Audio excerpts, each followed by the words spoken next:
नहमदुहु व नसल्ली अला रसूलिहिल करीम अम्मा बाद फ़अऊज़ु बिल्लाहि मिनश्शैतानिर रजीम बिस्मिल्लाहिर रहमानिर रहीम।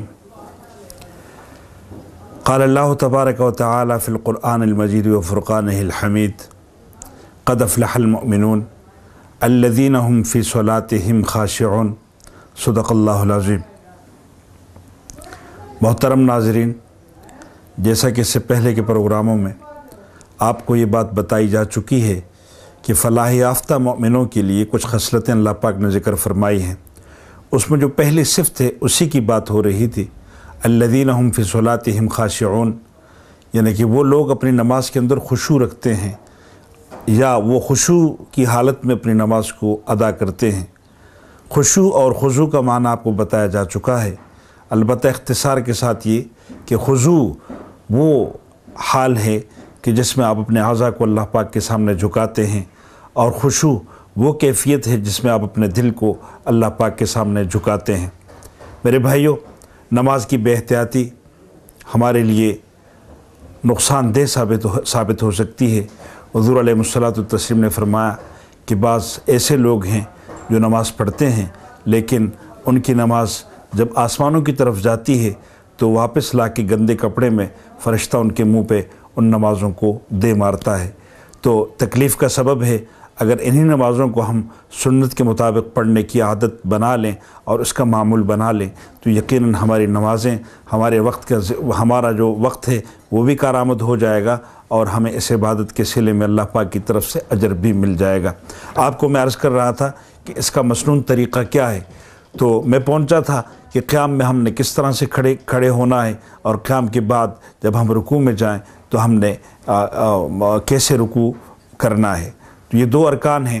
पहला रुकन क़याम में हम ऐसी हालत में खड़े हों कि हमारे वजूद में ज़्यादा झुकाव न हो, बल्कि हमारा सर इस कदर झुका हुआ हो कि हम सजदे की हालत, सजदे वाली जगह को देख सकें, हमें सजदे वाली जगह नज़र आए। बाज़ लोगों की कमर ज़्यादा झुकती है, जिस्म में ख़म आता है, तो वो ख़म का आना या वजूद का ज़्यादा, जिस्म का ज़्यादा झुकना, ये खिलाफ़ सुन्नत है। ऐसे अमल से नमाज तो अदा हो जाएगी लेकिन वो जो सुन्नत का नूर है वो हमें हासिल और मुयस्सर न होगा। लिहाजा सर को इस कदर झुकाया जाए कि जहाँ पर सजदा हम करते हैं वो सजदे वाली जगह हमें नज़र आ जाए। यही सुन्नत तरीक़ा है। इसके बाद हम रुकू के अंदर जाते हैं और रुकू के अंदर वो कलिमात जो हमें मालूम हैं, मुझे और आपको पता है, वो हम पढ़ते हैं। उसके बाद उस हालत से जब हम दोबारा ऊपर की तरफ उठते हैं तो इस उठने को अरबी के अंदर क़ौमा कहा जाता है। इसमें ज़्यादा बेहतियातियाँ होती हैं और लोग रुकू से ऊपर की तरफ उठकर ठहरते नहीं और सीधा सजदे में चले जाते हैं। तो ऐसी हालत में अगर इसमें हम तेज़ी दिखाएंगे तो हमारी नमाज वाजिबुल इआदा हो जाएगी, यानी उस नमाज का दोबारा लौटाना लाज़मी होगा, उस नमाज का दोबारा लौटाना वाजिब होगा। हमें क्या चाहिए? हमें वो अमल चाहिए जो हुज़ूर अलैहिस्सलातु तस्लीम ने किया। अब वो क्या है? वो ये है कि एक सहाबी हुज़ूर अलैहिस्सलातु तस्लीम की इस हालत के बारे में बयान फरमाते हैं कि हुज़ूर अलैहिस्सलातु तस्लीम जब रुकू से वापस उठते क़ौमा की तरफ तो उतनी ही देर खड़े रहते जितनी देर हज़रत सल्लल्लाहु अलैहि वसल्लम रुकू में लगाते। मसलन अगर रुकू में 5 मरतबा सुब्हान रब्बियल अज़ीम हुज़ूर अलैहिस्सलातु तस्लीम ने पढ़ा तो उसी मिक़दार में क़ौमे के अंदर खड़े होते। अगर 3 मरतबा हुज़ूर अलैहिस्सलातु तस्लीम ने ये कलिमा पढ़ा तो उतनी ही देर क़ौमे में खड़े होते जितनी देर हुज़ूर अलैहिस्सलातु तस्लीम रुकू में गुजारते। हुज़ूर अलैहिस्सलातु तस्लीम ने क़ौमे की हालत में जो दुआएँ पढ़ी हैं वो अहादीस के अंदर मज़कूर हैं। मसलन हुज़ूर अलैहिस्सलातु तस्लीम रब्बना लकल हम्द के बाद ये कलिमात पढ़ते थे, रब्बना लकल हम्द हम्दन कसीरन तय्यबन मुबारकन फ़ी। ये वो सुन्नत अल्फाज हैं जो हुज़ूर अलैहिस्सलातु तस्लीम ने अदा फरमाए। फ़राइज़ के अंदर हम अमूमन इसका एहतमाम नहीं करते, लेकिन सुनन के अंदर और नवाफिल के अंदर अगर ये अल्फाज भी अदा कर लिए जाएँ तो ये ऐन मसनून अल्फाज हैं और हमारी नमाज को वो नूरानियत, वो बरकत मिलेगी जो मकसूद और मतलूब है। उसके बाद की जो हालत है वो है सजदे की हालत। तो याद रखें मोहतरम नाज़रीन, सजदा वो एक सजदा जिसे तू गिरां समझता है, हज़ारों सजदों से देता है तुझको निजात। ये सजदा हुज़ूर अलैहिस्सलातु तस्लीम की हदीस के मुताबिक अल्लाह के क़ुर्ब का सबसे बेहतरीन ज़रिया है। सजदे के अंदर हुज़ूर अलैहिस्सलातु तस्लीम ने जो हमें तालीमात दी वो ये हैं कि हम अपने दोनों हाथों को अपने कानों के नीचे रखें और अपनी उंगलियों को बंद करके रखें। ये हालत हो हमारी उंगलियों की, और जो हमारे अंगूठे हैं वो कान की लो के नीचे हों, और हमारे जिस्म के आज़ा हैं वो हिस्से जो ज़मीन पर रहते हैं उनको हम ज़मीन के ऊपर लगाएं।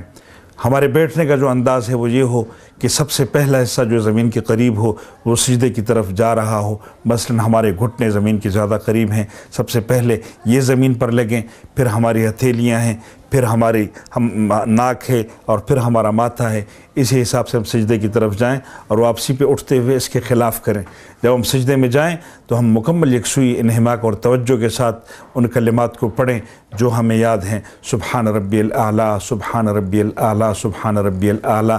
फ़राइज़ के अंदर हम इसको 3 मरतबा आसानी के साथ पढ़ें। वैसे हमारी मिसालें तो मशीनों की तरह हैं। हम जैसे मशीन चलती है, अल्लाहु अकबर, सुब्हानक अल्लाहुम्मा व बिहम्दिक, हमने ये अपना मामूल बना लिया है। अभी हमें अपनी फ़िक्र को आज़ाद करना होगा और हमें नमाज के सही तरीक़े को समझना होगा कि नमाज किस तरह से पढ़नी चाहिए।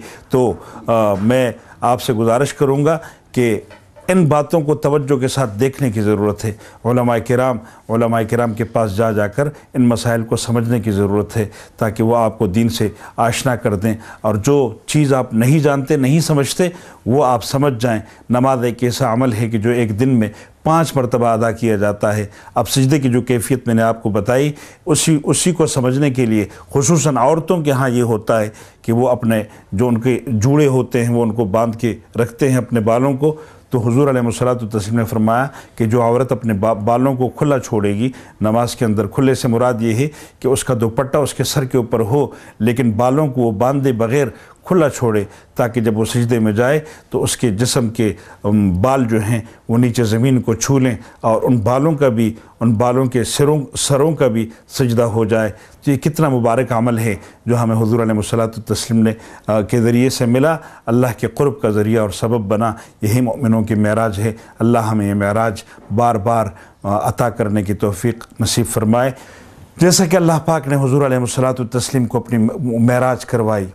मेराज की तफसीलात तो आपने पढ़ी है कि सुब्हानल्लज़ी असरा बिअब्दिही लैलन मिनल मस्जिदिल हराम इलल मस्जिदिल अक़सा, मस्जिद हराम से मस्जिद अक़सा तक और मस्जिद अक़सा से सिदरतुल मुंतहा तक, वो सफ़र जिसमें हज़रत जिब्रील अमीन अलैहिस्सलातु तस्लीम पीछे रह गए। हुज़ूर अलैहिस्सलातु तस्लीम अल्लाह के क़ुर्ब का सबब बने, अल्लाह के करीब हुए, और इतने करीब हुए फ़कान क़ाब क़ौसैन औ अदना। अल्लाह के साथ राज़ और नियाज़ की गुफ्तगू हुई।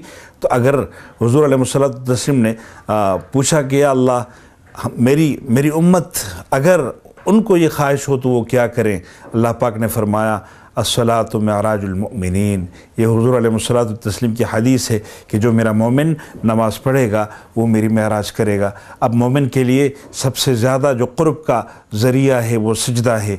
जब वो सजदा करता है तो यकीनन उसे अल्लाह अज़्ज़ा वजल का क़ुर्ब हासिल होता है, उसे अल्लाह पाक की क़ुर्बत हासिल होती है। और इस क़ुर्बत को हमें समझना चाहिए।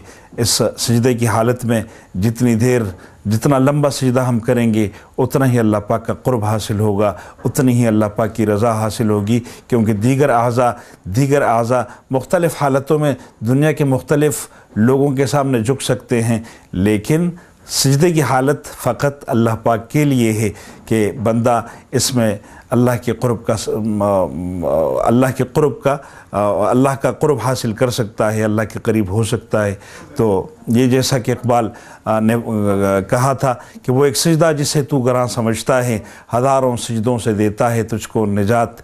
जो बंदा अल्लाह के सामने अपने सर को झुकाता है وہ دنیا کے افسروں کے سامنے، دنیا کے شاہوں کے سامنے، دنیا کے سرداروں کے سامنے، دنیا کے افسران بالا کے سامنے اسے نہیں جھکنا پڑتا، اور جو اللہ کے سامنے نہیں جھکتا وہ ان تمام کے سامنے جھکتا ہے۔ اللہ پاک ہمیں اللہ پاک کی صحیح عبادت کرنے کی توفیق عطا فرمائے۔ اب اس سے اگلے جو ارکان کی تفصیلات ہیں وہ انشاءاللہ آپ کے سامنے پھر عرض کروں گا۔ اب انہی الفاظ پہ اکتفا کرتا ہوں۔ وآخر دعوانا الحمدللہ رب العالمین۔